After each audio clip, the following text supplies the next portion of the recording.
Good morning, good morning. এবার আমরা আমাদের পড়া শুরু করি। কালু, তুই রেডি তো?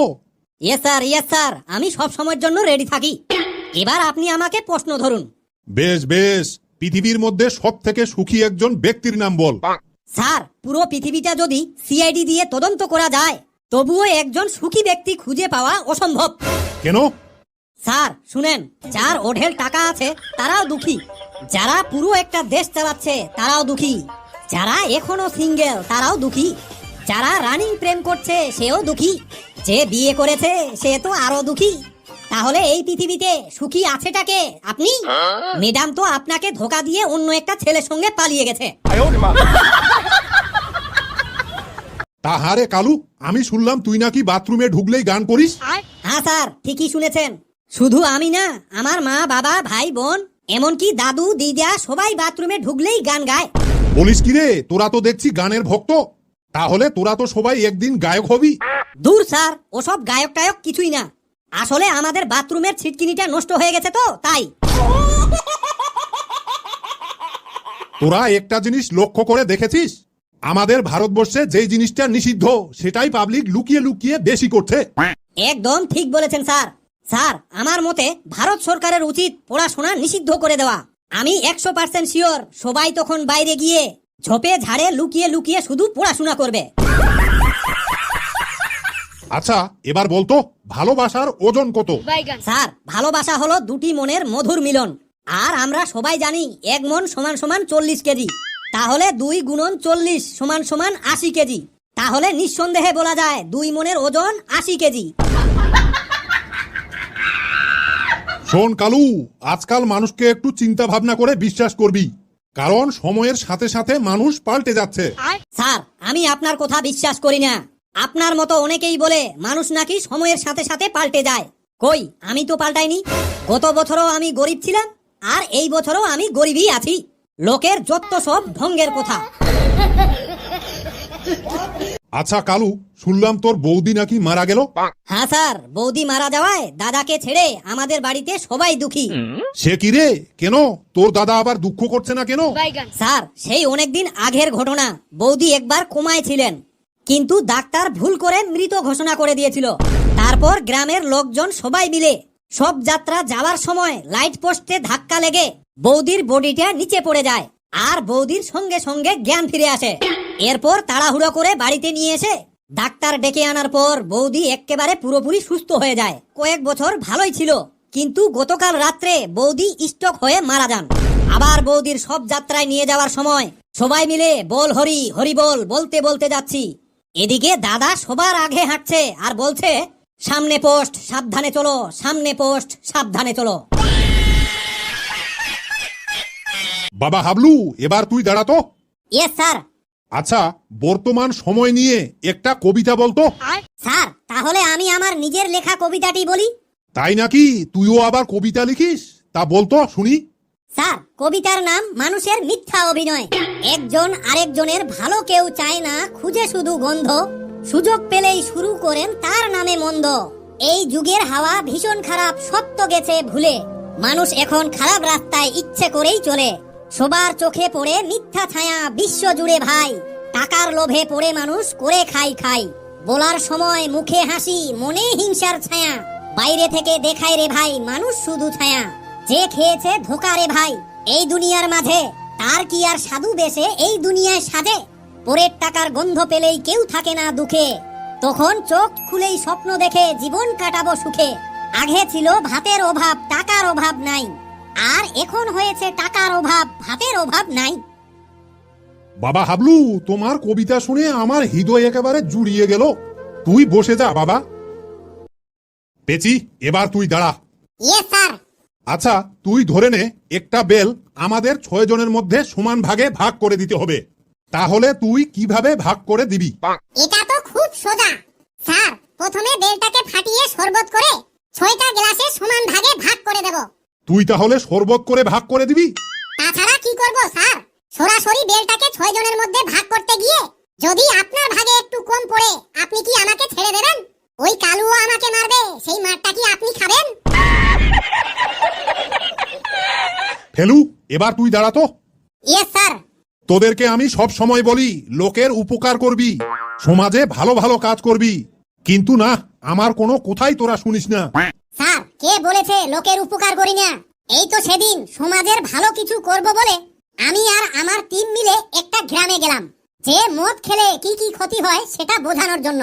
গ্রামের লোকজনদের বুঝার সুবিধার্থে একটা বালতিতে জল আর একটা বালতিতে মদ একটা গাধার কাছে নিয়ে গেলাম। গাধা তখন দুটো বালতি একটুখানি শুকে মদের বালতি লাথি মেরে ফেলে দিল, কিন্তু জল ভর্তি বালতির জলগুলো সব খেয়ে নিল। এবার আমরা টিমের সবাই মিলে গ্রামবাসীকে জিজ্ঞাসা করলাম, এর থেকে তোমরা কি বুঝতে পারলে? গ্রামবাসী সবাই চিৎকার করে বলল, আমরা বুঝতে পারলাম যে যারা গাধা তারা মদ খায় না। আমি মনে মনে ভাবলাম এইভাবে গ্রামবাসীকে বোঝানো যাবে না, তাই আমি আমার টিমের সবাইকে নিয়ে এবার একটা গ্লাসে মদ আর একটা গ্লাসে জল নিয়ে একটা পোকাকে ধরে জলে ছেড়ে দিলাম। পোকাটা সাঁতার কেটে বের হয়ে গেল। আবার ওই পোকাকে ধরে মদের গ্লাসে ছেড়ে দিলাম। পোকাটা কিছুক্ষণের মধ্যে মরে গেল। আবার আমরা টিমের সবাই মিলে জিজ্ঞাসা করলাম, এবার তোমরা কি বুঝতে পারলে? গ্রামবাসীরা উত্তর দিল, আমাদের পেটের পোকা মারার জন্য মদ খাওয়া একান্ত দরকার। বাবা ফটকে, এবার তুই দাঁড়া। Yes sir. তুই বলতো ছেলেরা বিয়ে করে কি কি পায়? স্যার, আমি বিয়ে করে কি কি পেয়েছি সেটাই বলি। আচ্ছা ঠিক আছে, বিয়ের পর তুই কি কি পেয়েছিস সেটাই বল, শুনি। স্যার, আমি বিয়ে করে সর্বপ্রথম ভাগ্য করে একটা বউ পেয়েছি। আমি বিয়ে করার পর আমাকে কেয়ার করার জন্য একটা ডাইনি নারী পেয়েছি। আমার কোনো কাজে সামান্য একটু দেরি হলে বউ ফোন করে বলে, এত দেরি কেন, তুমি এক্ষুনি ভিডিও কল করো, আমি দেখতে চাই কোনো পেতনির সঙ্গে আবার আড্ডা দিচ্ছ নাকি। স্যার, সন্দেহ করার একটা মেশিন পেয়েছি। হাঁড়ি বাসন আছড়ে আছড়ে রান্না করার একটা রাঁধুনি পেয়েছি। সারাদিন কাকের মতো কা কা করার একটা টেপ রেকর্ডার পেয়েছি। বউকে সাহস দিয়ে বাতাসে ওড়ানোর মতো একটা শাশুড়ি মা পেয়েছি। আমার শাশুড়ি যদি কোনো কারণে একটা জাগ দেয় তো শ্বশুর পেন্টের ভিতরেই মুতু করে দেয়। স্যার, সেই মুতুরে একটা শ্বশুর পেয়েছি।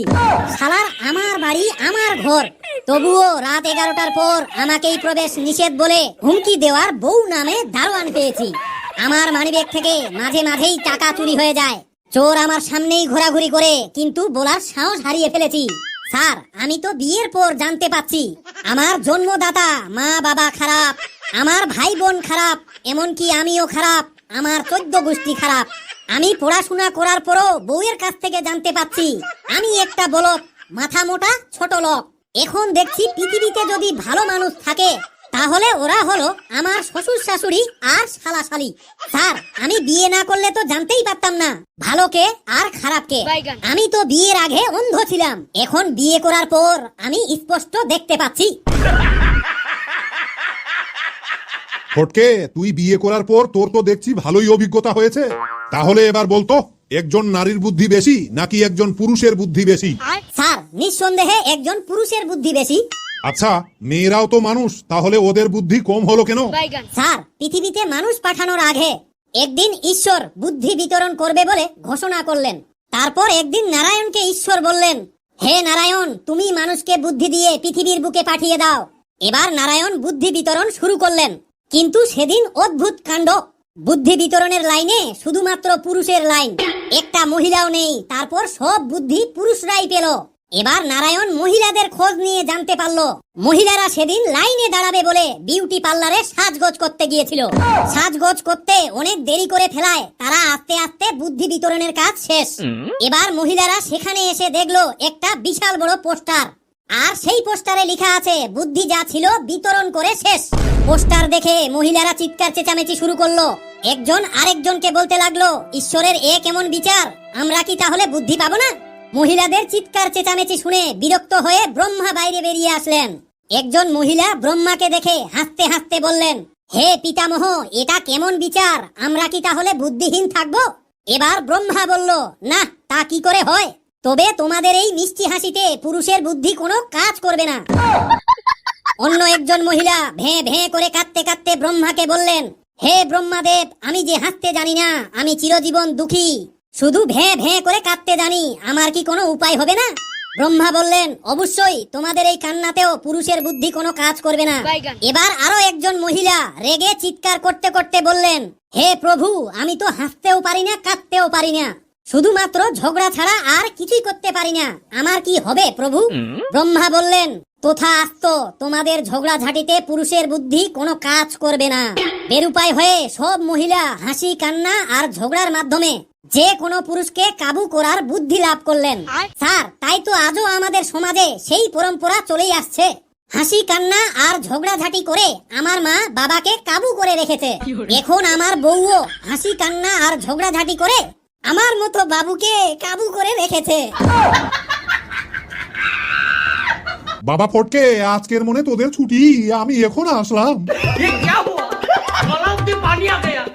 বন্ধুরা, ছেলেরা বিয়ে করে কি কি পায়, ভিডিওটি দেখে কেমন লাগলো অবশ্যই কমেন্ট করে জানাতে ভুলবেন না। ভিডিওটি ভালো লাগলে একটা লাইক দিয়ে যত বেশি পারেন বন্ধু বান্ধবীদের মাঝে শেয়ার করে দিন। দয়া করে মেহেরবানি করে চ্যানেলটিকে সাবস্ক্রাইব করে আমাদেরকে উদ্ধার করুন। আবারও দেখা হবে নতুন কোনো হাসির ভিডিওতে। এভাবেই খিলখিলিয়ে হাসুন আর সুস্থ থাকুন। ধন্যবাদ।